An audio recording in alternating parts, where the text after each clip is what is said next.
নমস্কার বন্ধুরা, শান্তি রান্নাঘরে সবাইকে স্বাগত। আজকে এমন একটি মিষ্টি রেসিপি দেখাবো যেটা বাড়িতেই খুব সহজে বানিয়ে ফেলতে পারবেন মাত্র 3 থেকে 4টি উপকরণে। চলুন তাহলে দেখে নিই কীভাবে কী দিয়ে এই লাড্ডুটা বানাচ্ছি। এই লাড্ডু বানানোর জন্য মেন উপকরণ লাগবে সুজি, চিনি এবং ঘি এবং সঙ্গে কিছু ড্রাই ফ্রুট। প্রথমেই আমি নিয়ে নেব সুজি। এখানে যদি কাপ মেজার করে সমস্ত উপকরণগুলো নেওয়া হয় তাহলে মিষ্টিটা খুবই সুস্বাদু হয়। তাই অবশ্যই চেষ্টা করবেন যে কোনো কিছু একটা মেজার করে নেওয়ার। আপনাদের কাছে যদি কাপ থাকে কাপ দিয়েও করতে পারেন, চাইলে যে কোনো বাটির সাহায্যও করা যেতে পারে। এখানে আমি প্রথমে একটি কাপ মেজার করে 1.5 কাপ পরিমাণে সুজি নিচ্ছি, আর এই কাপের মেজার করে নিয়ে নেব 1 কাপ পরিমাণে চিনি এবং এই কাপ মেজার করে ঘি নেব প্রায় হাফ কাপ পরিমাণে। এখানে আমি সুজিটা মোটা দানা সুজি নিয়েছি, এটাকে আমি ভাজার পরে গ্রাইন্ড করে নেব। আর কাজু নিয়েছি পরিমাণ মতো, এখানে আমি 10টি মতন গোটা কাজু এবং কিশমিশ নিয়েছি ওই 10টি মতন। চিনি আমি মেজার করে নিচ্ছি ওই একই কাপে 1 কাপ পরিমাণে, অর্থাৎ 1 কাপ পরিমাণে যদি সুজি নেওয়া হয় তাতে 1 কাপ পরিমাণে চিনি লাগবে। এই পরিমাণে চিনি দিলে মিষ্টিটা একেবারে পারফেক্ট হবে। এবার আমি নিয়ে নিচ্ছি একটি কড়াই, যেটা আমি গ্যাস ওভেনের মধ্যে অলরেডি বসিয়ে দিয়েছিলাম। তারপর আমি দিয়ে দিচ্ছি সুজিটা গ্যাসের ফ্লেম মিডিয়াম রেখে অনবরত নাড়াচাড়া করে একেবারে গোল্ডেন কালার আসা পর্যন্ত ভেজে নেব। সুজিটা যত ভালো করে ভাজা হবে এই লাড্ডুর টেস্ট ভালো হবে। সুজি ভাজার সময় কোনো রকম ঘি আমি দিচ্ছি না, এই লাড্ডুটা একটু অন্যরকমভাবেই বানাবো। সুজিটা ভেজে নিয়ে প্রথমে আমি সুজিটাকে কিছুক্ষণের জন্য ঠান্ডা করব। দেখুন আমি প্রায় 5 থেকে 7 মিনিট ধরে সুজিটা নাড়াচাড়া করে এইভাবে ভেজে নিয়েছি। এখন কালারটা দেখে বুঝতেই পাচ্ছেন খানিকটা গোল্ডেন কালার চলে এসছে। এবার আমি যে পাত্রের মধ্যে ঢালবো এরকম একটি মেলানো পাত্র নিয়েছি, এর মধ্যে সুজিটা ঢেলে কিছুক্ষণের জন্য ঠান্ডা করে নেব। তারপর এই সুজিটাকে আমি মিক্সিং জারের মধ্য দিয়ে একেবারে ড্রাই গুঁড়ো করে নেব, মানে সুজির যাতে বেশি দানা না থাকে সেইভাবেই পাউডার করে নিতে হবে। এখন সুজিটা আমি এইভাবে মেলে দিচ্ছি। এরপর আমি ওই কড়াইয়ের মধ্যে কাজু এবং কিশমিশটা ভেজে নেব। এই সমস্ত উপকরণগুলো ভাজার সময় কোনো রকম আমি তেল বা ঘিয়ের ব্যবহার করছি না। ড্রাই কড়াইতে এইভাবে আমি কাজুটাও ভেজে নিচ্ছি। কাজুটা হালকা মতন ভাজা হলে কিশমিশটা আমি কয়েক মিনিটের মতো ভেজে নেব। আপনারা চাইলে কিশমিশটা নাও ভাজতে পারেন। আমি এখানে কিশমিশটা ভেজেছিলাম, তবে অবশ্যই গ্যাসের ফ্লেম একেবারে স্লো রাখতে হবে। এখন কাজুটা ভাজতে আমি দিয়ে দিয়েছিলাম, কিছুক্ষণ ভাজা হয়ে গেছে। এবার কিশমিশটা দিয়ে ওই 1 সেকেন্ড মতন নাড়াচাড়া করে নিয়েছি। গ্যাস যেহেতু অন আছে এবং কড়াইটা ভালো মতন গরম আছে, তাই কিশমিশটা নিচে লেগে যাচ্ছে, তাই আমি প্রথমে কিশমিশটা তুলে নেব। এরপর কাজুটাকে আরও কিছুক্ষণ ভেজে নেব। এখানে আমি কিশমিশটা ভাজার চেষ্টা করেছিলাম, তো আপনারা চাইলে কিশমিশটা নাও ভাজতে পারেন। কিশমিশের মধ্যে যেহেতু কিছুটা চিনি ভাব থাকে, তাই অনেক সময় কড়াইয়ের মধ্যে লেগে যেতে পারে।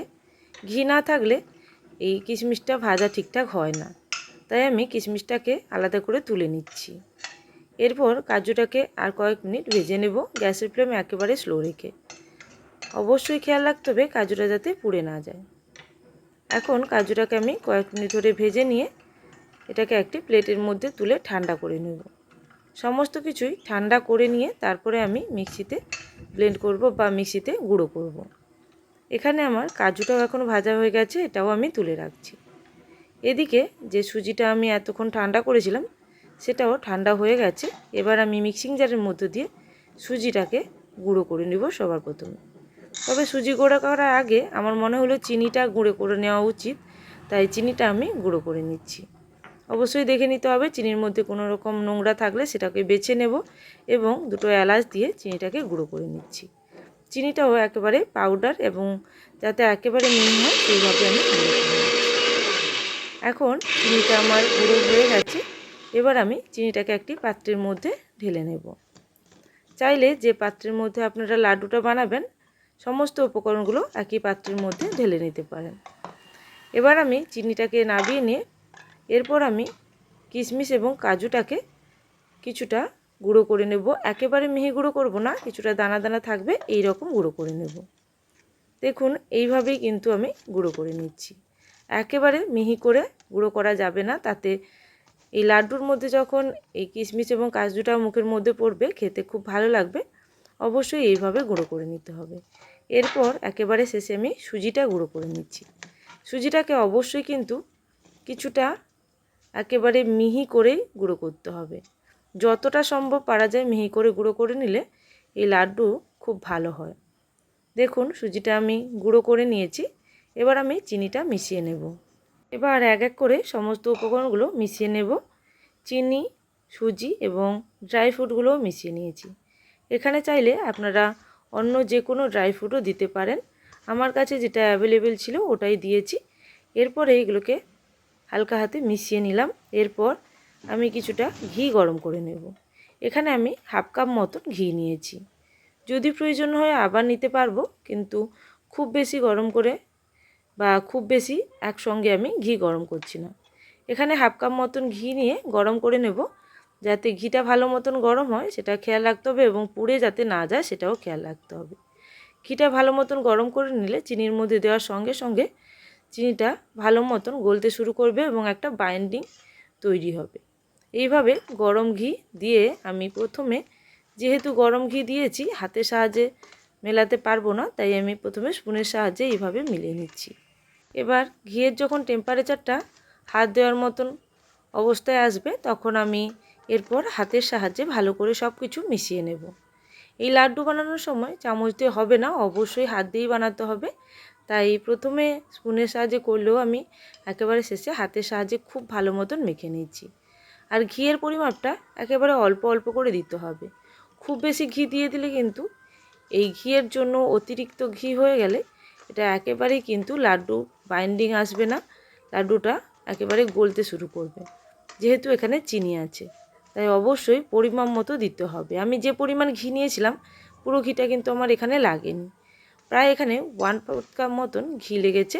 এর থেকে বেশি কিন্তু লাগে না, তবুও সুজির পরিমাপ অনুযায়ী বা সুজির স্ট্রাকচার অনুযায়ী অনেক সময় কম বেশি লাগতে পারে। সেক্ষেত্রে আপনারা অবশ্যই বুঝতে পারবেন হাতের সাহায্যে যখন মণ্ডটা পাকানো হবে তখন লাড্ডুগুলো যদি ঠিকঠাক বাইন্ডিং হয়ে যায় তাহলে লাড্ডুটা একেবারে ঠিকঠাক পারফেক্ট ঘি আছে এটা মেজার করে নিতে হবে। এখন দেখুন হাতের সাহায্যে ভালো মতন এরকম ডলে ডলে মেখে নিতে হবে। হাতের সাহায্যে যত ভালো করে মাখা হবে লাড্ডুর তত বাইন্ডিংটা ভালো হবে। তাই আমি অল্প অল্প করে ঘি দিয়েই এইভাবে হাতের সাহায্যে ভালো মতন মেখে নিচ্ছি। এরপরে আমি হাতের সাহায্যে কিছুটা সুজি নিয়ে দেখে নেব যে লাড্ডু পাকানো যাচ্ছে কিনা। দেখে নিয়ে তারপরে আমি লাড্ডুটা পাকানো শুরু করব। এই লাড্ডু করার সময় অবশ্যই একটু ধৈর্য রাখতে হবে।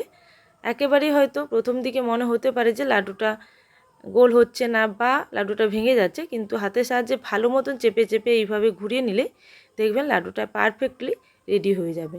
তারপরে এই লাড্ডুকে যদি একটু ফ্রিজে রাখা হয় আরও ভালো মতন টাইট হয়ে যাবে। দেখুন এইভাবে আমি লাড্ডুগুলোকে বানিয়ে নিচ্ছি। দেখেই বুঝতে পারছেন কতটা পরিমাণে ঘি দিয়েছি। এরপরে এইভাবে সমস্ত লাড্ডুগুলো বানিয়ে নিয়েছি। এইভাবে লাড্ডু বানিয়ে আপনারা কৃষ্ণ ঠাকুরকে ভোগ হিসাবে দিতে পারেন বা যে কোনো ঠাকুরের ভোগ হিসাবেও কিন্তু এটাকে নিবেদন করতে পারেন। খুবই সহজে আপনারা এই টেস্টি লাড্ডু বানিয়ে নিতে পারেন এবং বাড়ির সবাইকে সারপ্রাইজ দিতে পারেন। তাহলে আজকের জন্য এই পর্যন্ত। আবারও চলে আসবো নতুন কোনো রেসিপির সঙ্গে। ততক্ষণের জন্য সবাই ভালো থাকবেন, সুস্থ থাকবেন। Thank you for watching my video.